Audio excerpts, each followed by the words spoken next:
আসসালামু আলাইকুম সুপ্রিয় দর্শক, কেমন আছেন আপনারা? আশা করি ভালো আছেন। আমি রান্নার জন্য কিচেনে চলে আসলাম। সকালে নাস্তা খেয়ে দিয়ে সবাইকে খাইয়ে দিয়ে আমি কিচেনে চলে আসছি রান্নার জন্য। আমি এখানে নিয়েছি একটা ইলিশ মাছ নিয়েছি, দেখেন।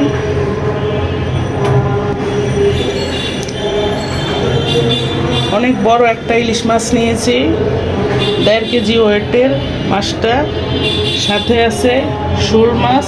শোল মাছটা অনেক বড় ছিল, ওই মাছটার থেকে আমি কয়েক পিস মাছ নিয়েছি। এখানে হচ্ছে ইলিশ মাছ, এখানে হচ্ছে শোল মাছ। শোল মাছ দিয়ে আমি সিমির বিচি দেশি গোল আলু দিয়ে রান্না করব।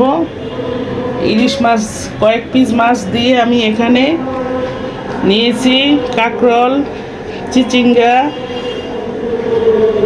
নিয়ে, তারপর জালি কুমড়া, 3 পদের সবজি একসাথে করে নিয়ে আমি ইলিশ মাছ দিয়ে রান্না করব।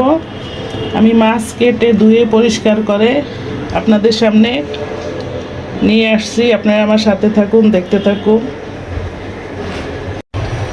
দর্শক, আমি মাছগুলো সুন্দর করে কেটে ধুয়ে পরিষ্কার করে লবণ লেবুর পানিতে ভিজিয়ে রেখেছি।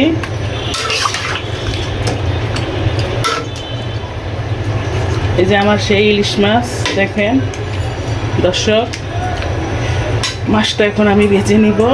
শোল মাছটা আমি এখন ভেজে নিব। চুলাতে কড়াই দিয়েছি, কড়াইতে তেল দিয়েছি। তেলটা আমার গরম হয়ে গিয়েছে, আমি এখন মাছ ভেজে নেব।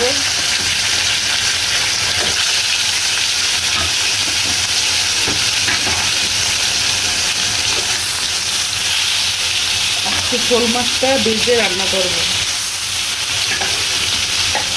শোল মাছ কাঁচা রান্নাটাই ভালো লাগে বেশি, কষিয়ে রান্না করলে ওটা মাছটা খেতে মজা। কিন্তু আজকে ভেজে রান্না করব। আমার ছেলে আবার মাছ না ভেজে রান্না করলে ওই মাছ খেতে চায় না।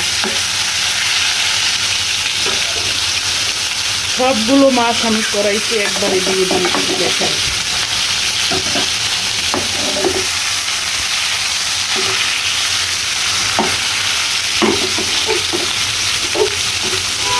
এখানে ইলিশ মাছ,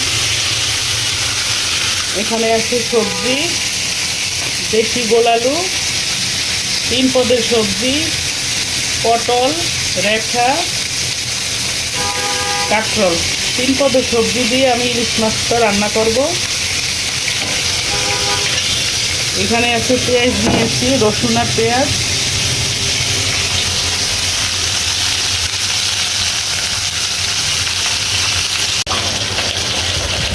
মাছটা আমার এক পিস হয়ে গিয়েছে, আমি এখন উল্টে পাল্টে দিচ্ছি।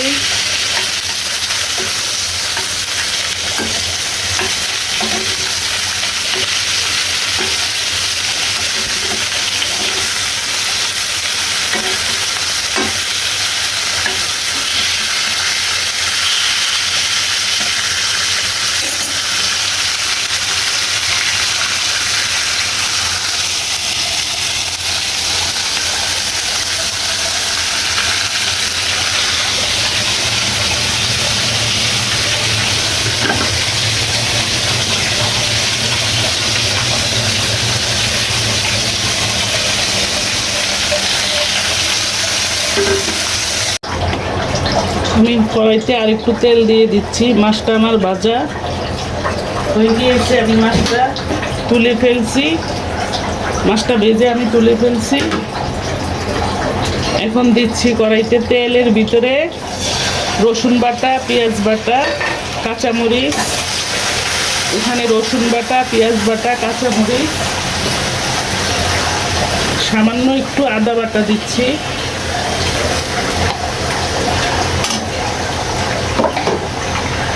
সামান্য করে আদা বাটা।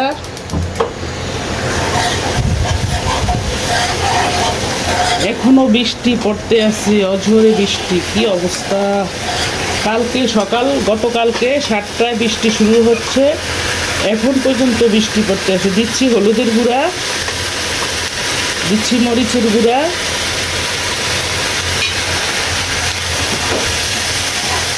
মশলাটা ভালো করে কষিয়ে নিচ্ছি।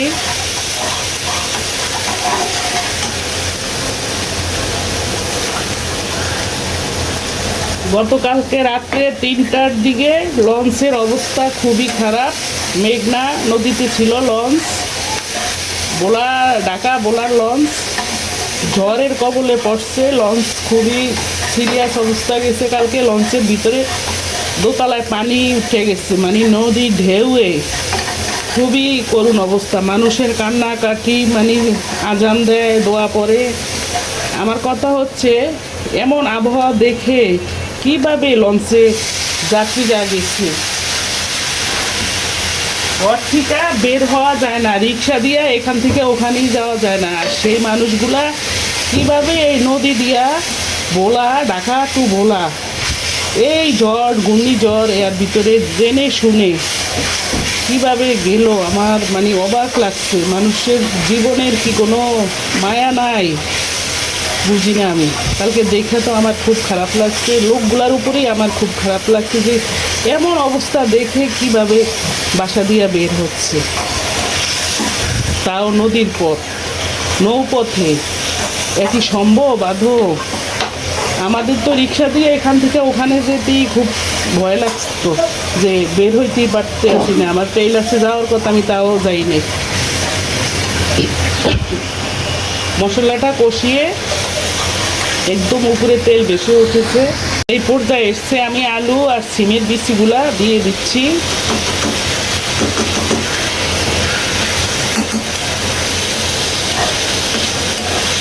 দিয়ে ভালো মতো কষিয়ে নিচ্ছি।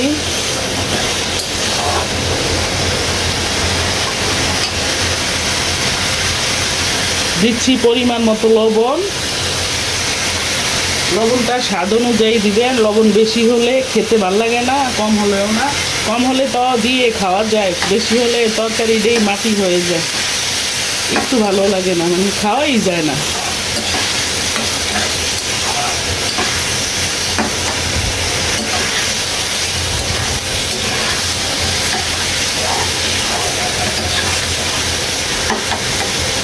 এইভাবে কষিয়ে নিচ্ছি। দর্শক, এই গরমে আমি এখানে লেবু দিয়ে সামান্য একটু চিনি দিয়ে শরবত করে নিচ্ছি। এখন খেয়ে নিব। খেলে শরীরের জন্য অনেক উপকার। এই গরমে অনেক ঘামাইতে আছে, ঘেমে একাকার।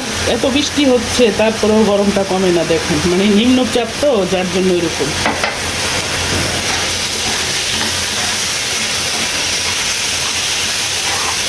মশলাটা আবার কষানো হয়ে গিয়েছে, আমি এখন পানি দিয়ে দিব। ঝোলের জন্য পানি দিয়ে দিচ্ছি। মাছগুলো দিয়ে দিচ্ছি।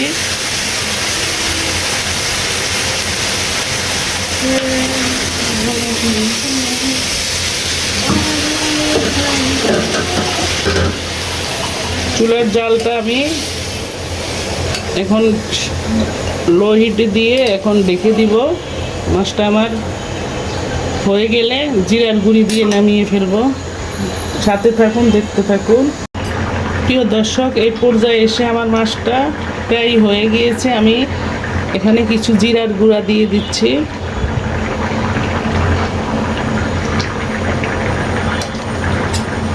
নেড়ে চেড়ে দিচ্ছি। মাছটা আমার প্রায় হয়ে গিয়েছে। আমি এখন চুলাটা বন্ধ করে দিব।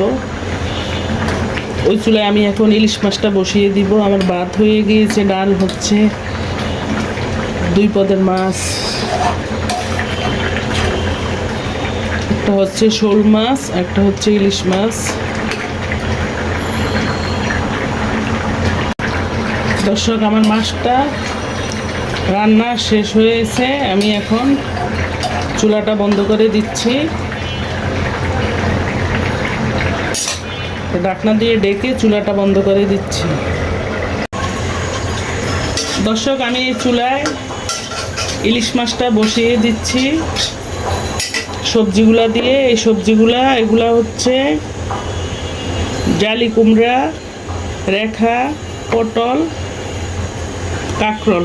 তিন পদের সবজি দিয়ে আমি ইলিশ মাছটা বসিয়ে দিচ্ছি। তাই চুলায় একটা কড়াই দিয়ে কড়াইয়ের ভিতরে পেঁয়াজ, কাঁচামরিচ এবং লবণ দিচ্ছি। তেলের পরিমাণটা একটু বাড়িয়ে দিতে হবে।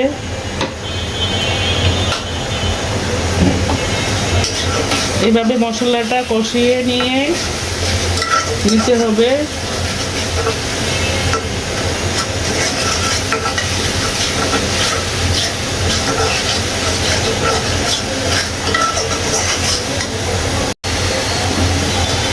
পেঁয়াজটা, কাঁচামরিচটা লবণ দিয়ে কষানো হয়ে গিয়েছে। এখন আমি মরিচের গুঁড়া দিয়ে দিচ্ছি মরিচের গুঁড়া।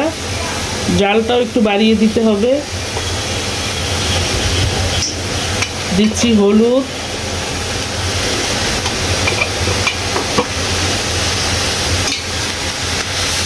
আবার কষিয়ে নিতে হবে। একদম ভাজা ভাজা করে কষিয়ে নিতে হবে। এইভাবে চুলার জালটা একটু কমিয়ে দিচ্ছি।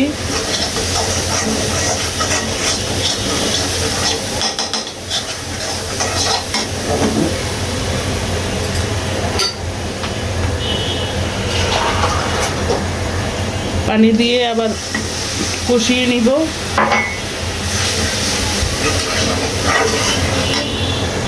মশলাটা আমার কষানো হয়ে গিয়েছে। আমি এখন এক এক করে মাছগুলো দিয়ে দিব।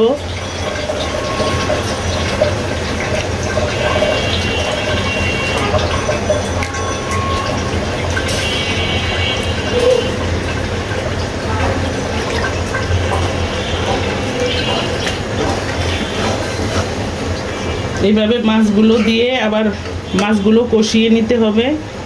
যত বেশি কষাবেন ততই খেতে সুস্বাদু হবে। কষানোর ভিতরে টেস্টের 12 আনি কার্যকারিতা। এভাবে কষিয়ে নিতে হবে। দর্শক, আমার মাছটা কষানো হয়ে গিয়েছে। আমি এখন তুলে ফেলতে আসি। মাছটা উঠিয়ে তারপর সবজিটা আবার কষিয়ে নিব। মাছটা অনেক বড় একটা ইলিশ মাছ ছিল। এটা অনেক বড়, এই দেখেন। মাছটা অনেক ভালো একটা মাছ। ভিতরে সামান্য পরিমাণে ডিম হয়েছে, বেশি একটা বড় ডিম হয়নি। ডিমওয়ালা মাছ খেতে ভালো লাগে না, কিন্তু এই মাছটায় একদম ছোট্ট একটা ডিম হয়েছে। মাছটা অনেক তেল। সবজিগুলা দিয়ে দিচ্ছি, দিয়ে নেড়ে চেড়ে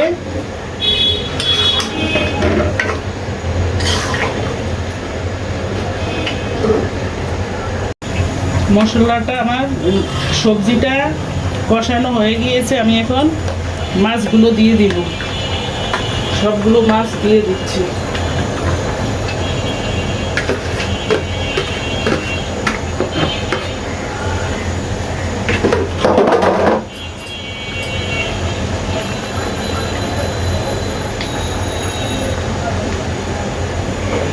সুন্দর একটা ফ্লেভার বের হচ্ছে।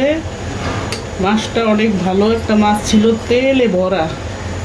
ডিম হয়নি তো, যার জন্য অনেক সুন্দর একটা ফ্লেভার বের হচ্ছে।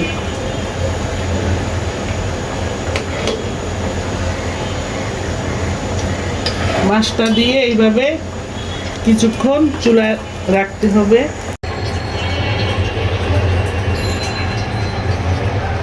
এটা হচ্ছে শোল মাছ, সিম দিয়ে, আলু দিয়ে। এটা হচ্ছে ইলিশ মাছ। দেখেন কালারটা জাস্ট ওয়াও, সেই সুন্দর হয়েছে। দেখেন, খেতেও আশা করি ইনশাআল্লাহ ভালো লাগবে।